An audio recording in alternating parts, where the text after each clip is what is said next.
नमस्कार प्रिय दर्शकों, हाजिर हो जन्म कुंडली से कुछ उच्च शिक्षा के योगों को लेकर। दर्शकों, अक्सर आपने देखा होगा कि बहुत लोग शुरुआती पढ़ाई में जो प्रारंभिक पढ़ाई होती है 1-2 से लेकर इंटरमीडिएट तक, उसमें लोग काफ़ी अच्छी तरक्की करते हैं, काफ़ी अच्छे से पढ़ते लिखते हैं, ज्ञान बुद्धि भी उनकी अच्छी होती है। किंतु जैसे ही वह ग्रेजुएशन की ओर बढ़ते हैं, जैसे वो पीएचडी के लेवल पर, एमए, बीए तक के लेवल पर आते हैं, धीरे-धीरे उनकी बुद्धि हद हो जाती है। अधिक बहुत लोग इसे उम्र का दोष देंगे, बहुत लोग उसे संग साथ का दोष देंगे, किंतु आप जो कहिए, इसमें ग्रहों की कुछ ना कुछ आवश्यकता अवश्य होती होगी। ज्योतिष शास्त्र इसमें भी इसके लिए कुछ सूत्र बतलाए गए हैं कि जो कि दर्शक को, जातक को उच्च शिक्षा में बाधित करता है और उच्च शिक्षा की पढ़ाई अच्छे तरीके से नहीं होने देता। चाहे वो माता पिता की मृत्यु के कारण छूट जाती है, चाहे संग साथ के कारण माता पिता पढ़ाई छुड़ा देते हैं, चाहे किसी न किसी कारण से ऐसा जातक जिम्मेदारियां आ जाए, पैसे कमाने का मन कर दे और पैसे की लालच आ जाए, किसी न किसी कारण से पढ़ाई छूट जाती है और ऐसा जातक कभी भी ग्रेजुएशन इत्यादि में सही ढंग से नहीं पढ़ पाता। ऐसा किस लिए होता है, आज जानेंगे। इन सब बातों को तथा कुछ योगों को लेकर हाजिर हूँ। यदि कुंडली में वह योग बने तो ऐसे जातक की उच्च शिक्षा वाली पढ़ाई, बल्कि मेरा उच्च शिक्षा से मतलब यही है कि एमए बीए की पढ़ाई, जो भी इंटरमीडिएट से ऊपर की पढ़ाई होती है उसकी पढ़ाई। तो चलिए जानते हैं, क्या हमें उच्च शिक्षा की योग हमारे बच्चे की कुंडली में है कि नहीं है। अपनी बच्चे की कुंडली आप ले लीजिए हाथ में, और या नहीं है बच्चे कुंडली, आप अपनी कुंडली ले लीजिए। अपनी कुंडली में देखिए, मैं जो योग बतलाने वाला हूँ, यदि वह योग आपकी कुंडली में बने तो आपकी पढ़ाई एमए बीए वाली अथवा ग्रेजुएशन वाली बड़ी ही अच्छी हुई होगी। ना अच्छी होगी फिर भी आपने पढ़ी अवश्य होगी। तो आइए प्रारंभ करते हैं। दर्शकों, पहला सूत्र कहता है कि जन्म कुंडली में नवम भाव का स्वामी, जिसे नवमेश कहते हैं, वो बली होकर कुंडली में कहीं पर भी बैठा हो, मजबूत अवस्था में हो। तो देखिए, मैंने यहाँ पर कालपुरुष कुंडली, मेष लग्न कुंडली बनाई है, तो नवम भाव ये भाव हो गया। तो आपकी कुंडली में यहाँ पर कोई भी नंबर लिखा हो सकता है। आपको ये नंबर नहीं देखना कि 9 कहाँ पर लिखा है, सिर्फ इस जगह को देखनी कि इस जगह पर, इस भाव में, इस घर में कौन सी राशि बनी है। तो मैंने 9 नंबर लिखा, तो मेरी कुंडली में हो गया धनु राशि। तो धनु राशि के स्वामी होते हैं देवगुरु बृहस्पति। आपकी कुंडली में यहाँ पर जो ग्रह, जिस ग्रह की राशि बनी है, उस ग्रह के स्वामी की क्या स्थिति है कुंडली में।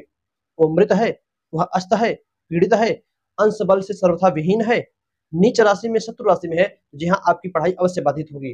अगर नहीं, आप यह नवमेश उच्च की कुंडली में होकर बैठे हैं, स्वराशि में बैठे हैं, राजयोग लगाकर बैठे हैं, मानकर चलिए बहुत ही अच्छे तरीके से आपकी पढ़ाई हुई होगी।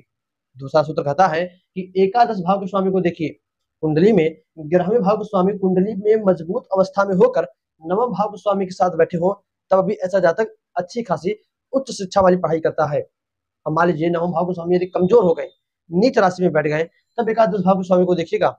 एकादश के स्वामी उच्च के होकर, बली होकर, दिग्बल से विहित होकर और अपनी ही राशि में बैठकर, भले ही नीच राशि का यह नवमेश है, उसको देख रहे हैं, उसको समझ रहे हैं और उसके ऊपर दृष्टि डाल रहे हैं या उसके साथ ही बैठे हैं, तब भी आपकी पढ़ाई अच्छी जाएगी। क्यों? क्योंकि 11वें भाव के स्वामी की बल, 11वें भाव के स्वामी का ताकत इस नवम भाव के स्वामी को मिला, तो यह भी बली हो गया। दर्शकों, तीसरा सूत्र में यदि चंद्रमा बली होकर बैठा है, तो ऐसे जातक की याददाश्त, सोचने की शक्ति बड़ी ही मजबूत होगी। जो भी चीजें याद करेगा बहुत जल्दी याद हो जाएगी।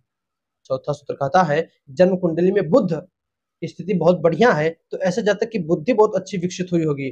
ऐसे जातक अपने बुद्धि का मालिक होगा, बिना पढ़े लिखे ही वो अच्छे अच्छों को चलाने वाला होगा। भाई देखिए, जिसके ऊपर सरस्वती की कृपा ही हो जाए, भले ही वो पढ़ा लिखा ना हो, अनपढ़ ही हो, किंतु फिर भी वह अच्छे खासा अपना जीवन में या जीवन यापन करता है और बहुत सारे लोग उसके नीचे ही रहते हैं। आप कितना भी पढ़ लो, एसपी, डीएसपी, कमिश्नर, जज, कलेक्टर इत्यादि बन जाओ, किंतु जहां पर राजनेताओं को देख लो आप, तो देखिए, मेरा ये भी गलत भावना आप लगाओ कि मैं राजनेताओं के विरुद्ध बोल रहा हूं, तो यह भी गलत आप सोचोगे। मेरा सिर्फ एक उदाहरण देने का मतलब है। बहुत सारे राजनेता होते ऐसे ही, बहुत अच्छे अच्छे होते हैं, देश का विकास करने वाले होते, किंतु कम पढ़े लिखे होते हैं। आप देखो तो खुद आप बहुत कम पढ़े लिखे नेता, कोई 5 फेल है, कोई 10 फेल है, कोई 2 फेल है, कोई पढ़ा ही नहीं है, किंतु बहुत अच्छे तरीके से देश को वो विकास की ओर लेकर जा रहे हैं, देश का मान सम्मान कर रहे हैं। और बहुत सारे लोग जो एमए बीए करके बैठे हैं, जिन्होंने ना जाने कितनी सारी डिग्रियां ली हैं, कितने सारे टेस्ट दिए हैं, वो उनके नीचे काम करते हैं। क्यों? बुद्धि की, सरस्वती देवी की उनके ऊपर कृपा है, कुंडली में बुद्ध मजबूत है, कुंडली में चंद्रमा मजबूत है, सोचने की शक्ति मजबूत है, जन्म कुंडली में सूर्य मजबूत है, तो उनका आत्मबल, विश्वास मजबूत है, अंदर की आत्मशक्ति मजबूत है, वो कुछ भी कर सकते हैं जीवन में। दर्शकों, एक आखिरी सूत्र, कुंडली में चतुर्थ भाव, लग्न भाव और 12वें भाव, चतुर्थ को छोड़ भी सकते हैं, यदि लग्न भाव और सिर्फ 12वें भाव का ही आपस में संबंध हो जाए, तो ऐसा जातक विदेश में जाकर पढ़ाई करता है या विदेश में जाकर सेटलमेंट हो जाता है, किसी न किसी प्रकार के विदेश में जाता ही है। अब इसी में पढ़ाई भाव को ले लीजिए आप, पहले भाव, 12वें भाव, चौथे भाव, 5वें भाव, 9वां भाव, सभी पढ़ाई से संबंधित है। लग्न, जातक स्वयं हो गया, 12वां भाव विदेश हो गया, चौथा भाव सुख हो गया। पढ़ाई के लिए जाना है तो पंचम भाव, नवम भाव को देखिए, पंचमेश, नवमेश, लग्नेश या द्वादशीश आपस में संबंध बना ले जब तक विदेश में जाकर पढ़ाई करता है। दोस्तों उम्मीद करता हूँ इन सारे सूत्रों को आपने समझा होगा और यह कार्यक्रम आपको अच्छा लगा होगा। आपकी बच्चे की जन्म कुंडली में कौन सा सूत्र बना, पहला, दूसरा, तीसरा, चौथा, कमेंट करके अवश्य बताइएगा। दर्शकों बस आज कितना ही, इजाजत दीजिए, पुनः से मुलाकात होगी। कार्यक्रम कैसा लगा कमेंट करिएगा, अच्छा लगा तो लाइक करिएगा और चाहे तो जिसको जरूरत है उसके पास इस वीडियो को भेज सकते हैं। जो कोई अभी भी जस्ट इंटरमीडिएट पास हुआ हो, अभी भी इंटरमीडिएट में गया हो, उसको इस वीडियो की शायद जरूरत हो तो शेयर कर दीजिएगा उसके पास। चलिए इजाजत दीजिए, पुनः से मुलाकात होगी किसी नए वीडियो में नए टॉपिक के साथ। तब तक के लिए नमस्कार।